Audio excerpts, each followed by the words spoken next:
Hey everyone, Austin from Hinge here again. I'm joined with my colleague Will Casserly, Managing Director here at Hinge. He's got over 30 years of experience working in professional services marketing, and he is right at the center of everything and all the work that we do with our accounting and financial services firms.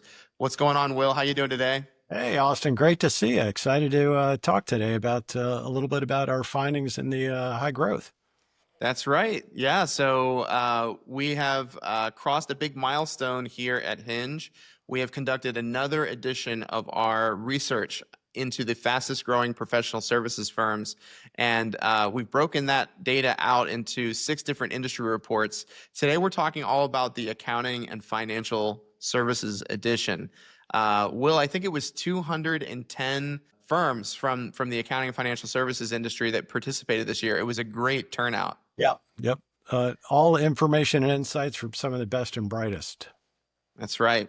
So what we're going to do today, actually, Will, we collaborated on a blog post here that we wrote, Marketing Financial Services, the 2025 forecast. What I'd like to do is just spend a little time picking your brain about kind of what are your industry takes here in terms of what we saw in the data, what were the highlights, and kind of just understand in this rapidly changing marketplace what's going on. What can we take away Yep. from the data?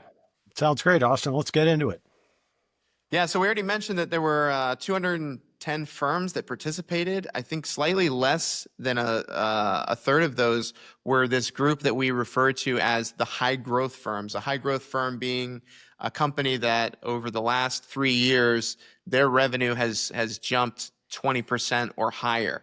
And for those companies, those firms that were high growth firms, we saw that they were growing on average about 33%. So these are some serious companies with great revenue, and actually in the data we see too, great profitability too. It's not trading one for the other. And this has been a thread that we've seen in multiple editions of the high growth study, that the high growth firms perform better in revenue and also in profitability. So that's the reason why we care. We want to know what are these high growth firms doing. Absolutely. So, speaking broadly, this is the first trend I want to ask you about, Will, is about how this year, for the second year in a row, we saw that marketing spending was actually decreasing in the financial services industry. In other words, the way that we phrase this question is, what percentage of revenue does your firm dedicate to marketing? During the pandemic, we saw this go up quite significantly across all professional services industries. But starting last year in 2024, this began to decline. And this year in 2025, it took an even steeper decline. Will, what do you make of this trend in the financial services industry that we're starting to see firms put less percentage of their revenue and dedicating that to marketing? Right. It's a fantastic question. And looking at it, right, the first thought is, right, why? Where's this coming from? So is it, we've talked a lot about this. Is it possible better efficiency? Are we doing more with less? Does that come through technology, through marketing automation, through our AI tools? Or is it coming through the human side, perhaps? Is it our people are becoming more skilled? They're capable of doing more, even on an individual basis. And then there's those other questions around, is spending being more conservative? Are firms being more conservative? Are they decreasing those budgets? And then there's the market, economic uncertainty, right? Um, and the other thing, perhaps the most nefarious thing to watch out for is firms are growing, right? We're scaling. There's a lot of consolidation going on in the industries, lots of PE and activities going on. When that happens, traditionally, firms don't scale marketing at the same level, right? So that's really one to watch out for, right? If we are growing either organically or through acquisition, right? Are we building our marketing resources at the same speed? And often, I can tell you from experience, it's not the case. Um, but to your point too, it's not only happening inside of accounting and financial services, right? We looked at this across a lot of different industries, right? We took a dip in the last year from 10 and a half down to 5 on average, right? Some marketers that might make them nervous. Others would love to have 5%, I'll tell you. But most are, or perhaps going to be asked to tighten their belts further, even further than they are. I think the other takeaway I think we wanted to share was that this is perhaps a cautionary tale for leaders and the C-suite as well, right? So thinking about that from a strategic point, right? Is there an expectation that your firm remain in a growth mode? Or perhaps are we slipping into a maintenance mode, right? There's a real distinction between those two things, right? And accounting and financial services, right? We've got a little bit of a vibe of risk aversion, right? And that's characteristic, right? We've got the entire industry, a lot of very intelligent people, very analytical people, planners, right? People are often paid to de-risk situations, right? But that there's a distinction between no risk versus calculated risk, right? So even though we're going through a lot of changes, a lot of economic changes, we're thinking about the election year too, right? A lot of people have adopted this wait and see approach. Perhaps there's opportunity inside of that too. So we can't let that escape, right? Is there a scenario where there's less competition and the runway is now a little clearer for us to advance, right? And the other thing too, if we are in a wait and see mode, we don't want to be the last in line, right? We don't want to be the last to turn on the accelerators and then catch back up when the market's ripe. So as we're growing, we want to make sure that, right, we dig in, analyze our firm, understand where we are and the intentions of that, and kind of behave accordingly, right? You make some really good points there, and one extra caveat I'll throw on there, Will, is that when we do look at some of those other industries, there is a trend that the high growth firms are spending more or a larger percentage of their revenue on marketing than the no growth or the low growth cohorts that they were compared against. The accounting industry this year, it was more neck and neck. We didn't see as much of a distinction, but that's not to say that we can't look across broader professional services industries and say, generally speaking, still high growth firms are spending more money on marketing. And so, like you said, you don't want to be the last one to start hitting that accelerator pedal when you notice, oh, we're starting to slip behind in these different areas. Yeah, that's a great point. I mean, what we're seeing here, we're not looking at this in a vacuum, right? We are looking at it kind of across the entire industry of so far as professional services. So, Will, number two that we highlighted here in the article was about the top marketing priorities of high growth firms. And one thing we've seen a couple years in a row now is that content creation is the number one priority on the list. Well, we hadn't seen before because we hadn't asked about it. This was the first year that we had put in this category of developing thought leaders into the mix. Mind you, this is a group of like 20 different options that people can select from. In the first year that we put this as an option in the research, developing thought leaders jumped into second place as a top priority for the high growth financial services and accounting firms. What do you make of this trend? I mean, at Hinge, our bread and butter is about developing thought leaders and helping equip firms to do that and to activate marketing programs that bring their leaders and subject matter experts to the forefront. But what did you think seeing this jump into that second place position this year and look at that gap between the no growth and the high growth firms? Mm-hmm. Yeah, well, the cat's out of the bag, right? The secret sauce, right? There it is. We've been Austin, we've been talking about this for a while now, right? We've even put out the Visible Expert Revolution book, right? Which is available online at Amazon.com. You can download it. Shameless plug, right?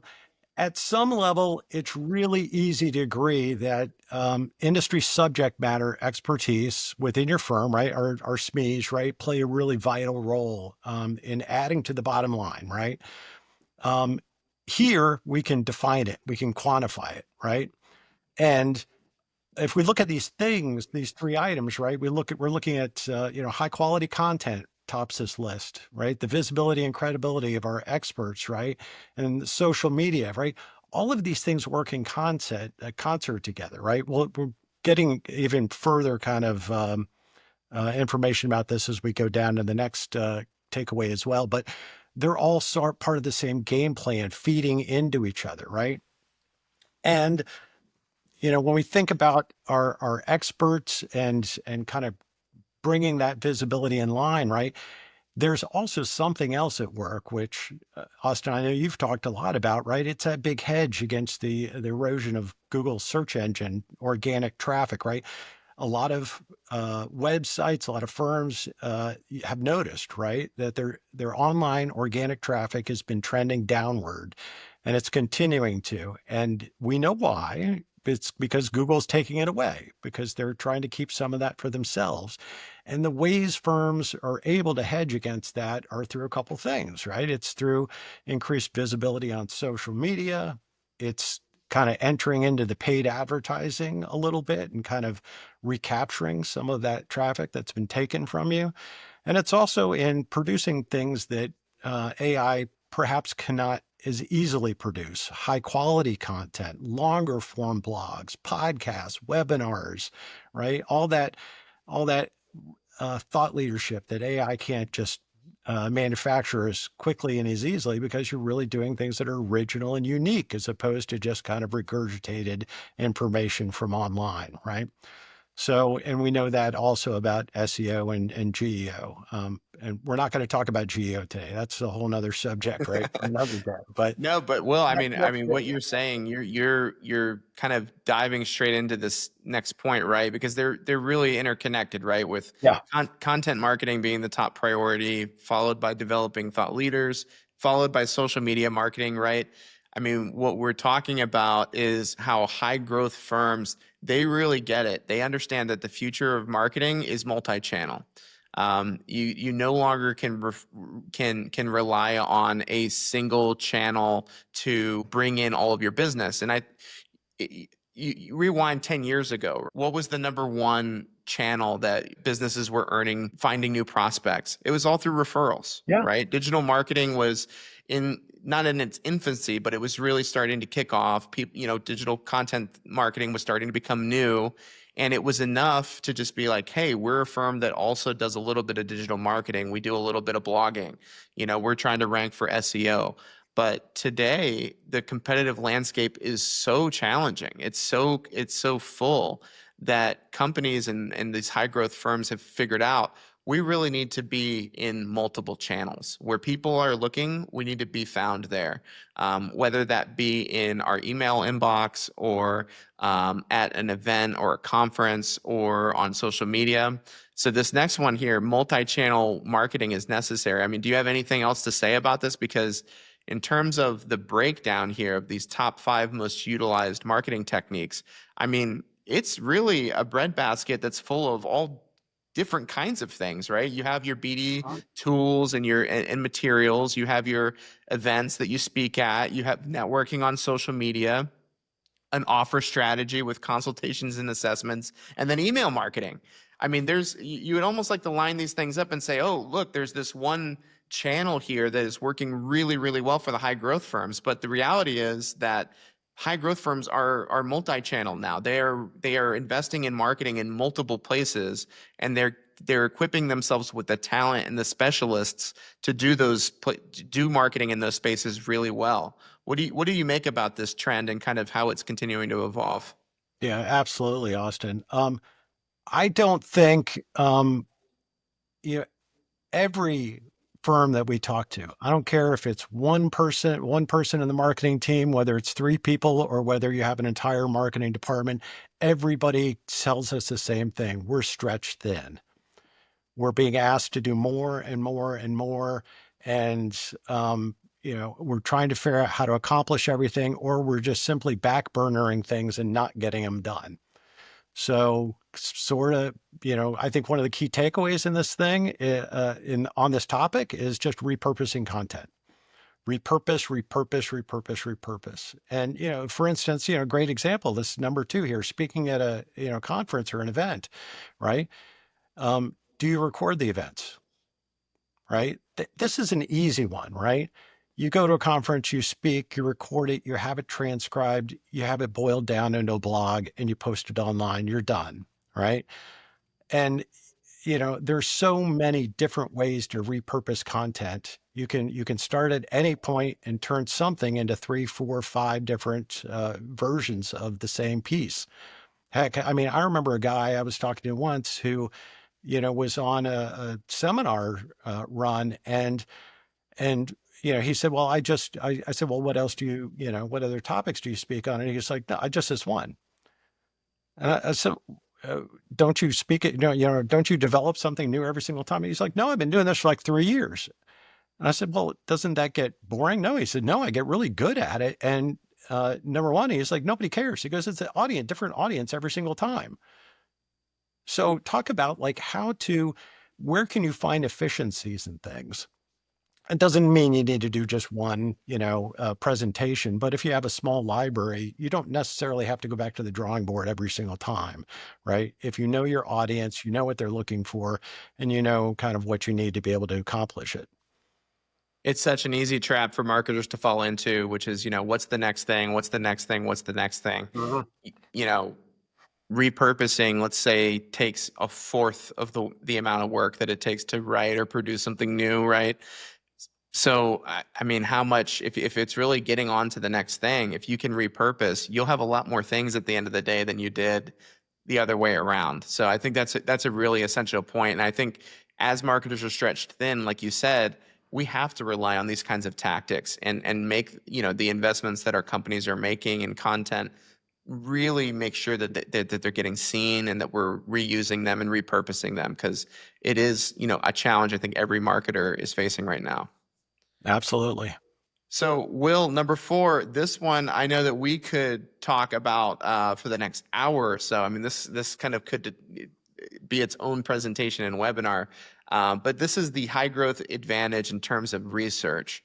Now, rewind back to 2016 when Hinge first conducted the first ever edition of the high growth study.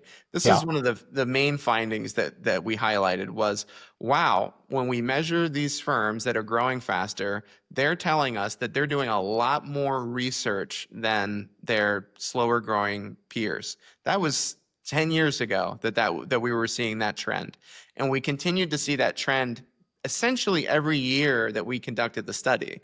For the 10th edition this year, we were like, okay, let's dig deeper. Let's go a little bit and be more specific. Instead of just saying marketing research or client research, like let's break this down into some categories of different kinds of research that marketing teams might be doing to support their efforts. And wouldn't you know it, across the board, high growth firms, not just in one or two categories, in essentially every category, are far more likely to conduct some kind of marketing research than the slower growing competitors. Let's take a look at some of the examples. Number 1 on the list, client satisfaction experience research. I mean, almost double, almost twice as likely to do this kind of research or have this baked into their firm than the slow growing firms. Client research, marketplace research, competitive research, SEO and keyword research, pricing research, and then in our chart, the only category that the no growth firms did more of, it's the one where it says we don't do any research, we don't Yeah. conduct research. About a third of the no growth firms say they aren't doing anything, which in itself is interesting. But what do you make of this? I mean, we've got such a clearer picture here now in terms of the industry and where the high growth firms are investing. What do you make of this advantage that they have, but also maybe take a look at those first couple for us, Will. I know that's central to your work with our clients. Tell us a little bit about what you see here. This just confirms what we've been experiencing, right? Big uptick this year from firms looking to gain a competitive advantage, right? And they're doing it through research, right? Um, and also kind of this breakdown of the different types of research, right? I mean, how often, do we have discussions and people say, oh, well, we do research. Okay, well, what do you have? Let's take a look at it. And it's traditionally, right, it's that client satisfaction piece, right? Which is fantastic, right? It is the most common thing. And this confirms this here, right? Followed up by, there's always a lot of competitive research in the space, and SEO, given the high value of kind of the dynamic shifts in the organic search traffic that we were talking about a minute ago, right? That's in here as well, right? But what about that client research, right? The behavioral research, right? Perhaps underutilized, right? Though it could be the one that offers the greatest amount of value, right? If we're thinking about client satisfaction, right? Um, Really, that falls in the category of retaining clients, right? They already are a client, right? How do we keep them happy? How do we help manage that and provide more value to them? But client research is different, right? Because it's really built around that behavioral perspective, right? How do we attract new clients, right? So both of high value, right? How do you keep your clients? How do you keep them happy? How do you make sure that your teams are happy as well in the delivery side of things? But we do really want to know, right? What Why did they become a client in the first place? How did they find us? What was that courtship period like? When did they decide that we were a good match and they wanted to move forward, right? These are incredibly valuable things. So if you are doing research, continue doing it and make sure that you're doing a variety of different research. It's not a one size fits all, right? Definitely. Well, one last finding here, Will. I mean, we've unpacked a lot, and I mean, speaking of topics that we could continue to go on about, this I think lands us in a space that really gives us some unique insight into what's going on in the professional services marketing space. So, for the first time in our study this year, we asked our survey respondents to rate themselves and their teams. How proficient would you say you are in both capturing and then using marketing and business development metrics? We had asked in the past about digital maturity. We had asked this question in a modified way last year about confidence levels. This year, we wanted to zero in on proficiency. And Will, I would say that our whole team has been like kind of stunned by what we've seen from some of these results. When you look at this chart, what you're seeing here is that 3 out of 4 firms would rate themselves as low proficiency. Not even somewhat. I mean, we gave kind of we always give these ranges, right? This is our methodology, and when we do this kind of research, but only 3 out of 4 are saying that that they don't consider themselves proficient when it comes to marketing data and business development data, and really having that data work well for their companies. The accounting and financial services industry, out of all the industries that we studied, Uh, they were the most pessimistic in this case. oh, They were the most likely to say, yeah, we're low proficiency. And it was one of the rare exceptions where we did not see an advantage from high growth to low growth in this category. In just about every other industry, the high growth firms did consider themselves to be more proficient when it comes to marketing data. This didn't seem to be the case in the financial services industry. I want to ask you about that, Will, but before I want to give you a couple of verbatims because when somebody said that they were low proficiency, we asked a follow-up question and we said, why? Why did you rate yourself lower than a 6 out of 10 in terms of this category? Here's a few quotes that we got. We had a lot of simple answers like this one: time constraints. There's just no time. We don't have time to look at marketing metrics. We don't have time to fiddle with the technology or set up the right charts. It's just too time consuming and it's not worth the effort. There's some degree of that not worth the effort that we saw in the verbatims as well. How about this one? We do a good job of capturing the data. Our challenge is putting the data to work. What story does it tell? Where do we go next based off of the insights that come from the data? I think we can kind of relate to a lot of people maybe being in that position.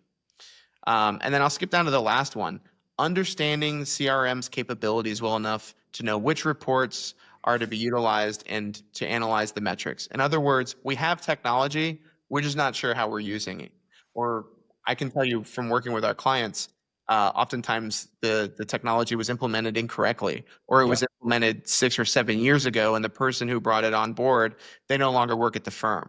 And so everyone's kind of working through the legacy system with categories that were set up from 8 years ago, and they don't know how to know what to do with this. So Will, how can we solve this problem with the proficiency of capturing and using marketing data? I'll ask you first, does it matter? Do you think it matters for this industry? And if so, like what are some thoughts that you have on fixing or resolving this issue? I frankly, Austin, on behalf of the industry, I'm embarrassed. The it's alarming. Um, all joking aside, right? And this gives me a little bit of a flashback, right? Years ago, the financial industry was very slow to adopt when it came to digital marketing techniques, and spent a lot of time, and probably is still catching up to other industries in this area. And we're seeing the repeat of it again, right?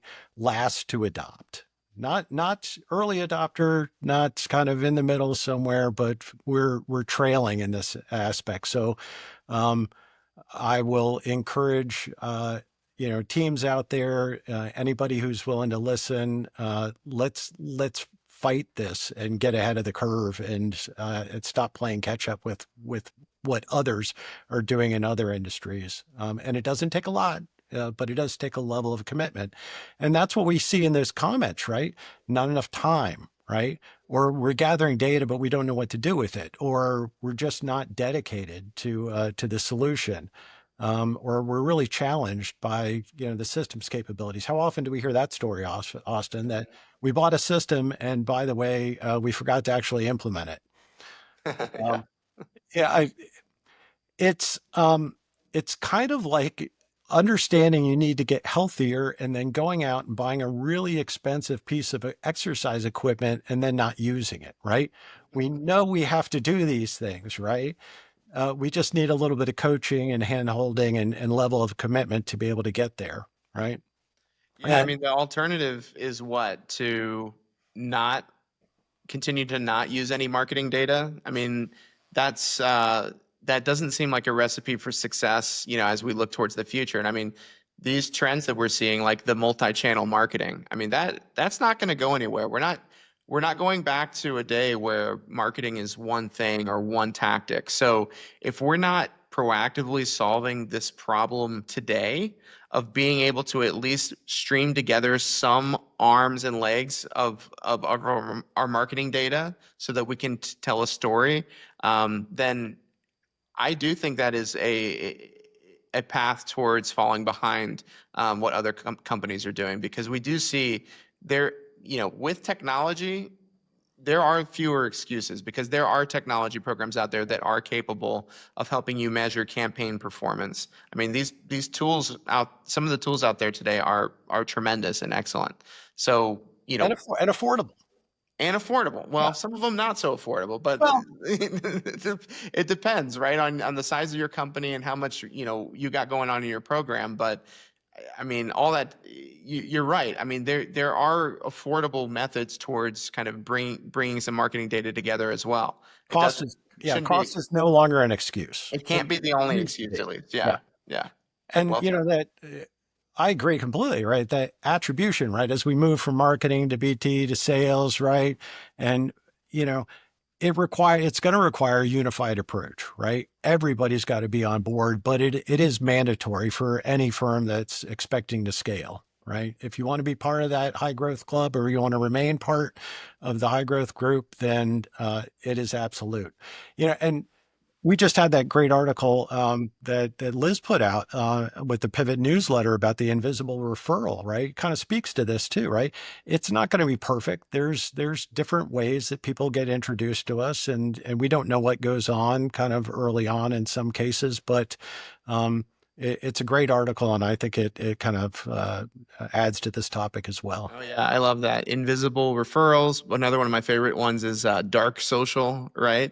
Yeah. People they'll lurk on platforms like LinkedIn, but they'll never engage with with your content. They'll never like it. They'll never comment. But, behind the scenes, they're still seeing you. They're still seeing the kinds of things that your firm or your experts are talking about on a regular basis. Well, there is so much still for us to unpack, Will. And I know that one way that people can take a next step to download more of this information, if you thought these insights were helpful, then we'd encourage you to go and purchase the full report of this research study. So the executive summary, by the way, of the high growth study, that is free. It'll always be free. You can go to hingemarketing.com/high growth to get the executive summary. But if you really want to know about the more into the specific data of the accounting and financial services industry, then you're going to want to purchase that industry report, and we'll put the link in the description for that. Will, thank you so much for your time today. It was a great Yeah. conversation, and I think we were able to cover quite a bit. Yeah, absolutely. So, yes, read the blog. Yes, get the full study, right? There's a lot more great insights in there, and it helps to support future editions of the study as well. And the most important thing I think we want to leave people with is it's not just about the data, right? The report really is a centerpiece, right? It's going to help you drive conversations within your organization, right? It's going to help you build and optimize your strategies, right? It's going to influence other leaders in the organization, right? And provide some of those data-driven insights, right? And really offer some direction, right? And how are we going to get to that next level of growth? So don't just look at the data and put it on the shelf, right? Have these conversations with all your coworkers and the leadership, and let's work on kind of, like I said, joining that high growth group. That's right. Well, great stuff, Will. We'll leave it there, and we'll be excited to keep digging into this in future videos. Thanks, everybody, for watching. Thanks, Austin.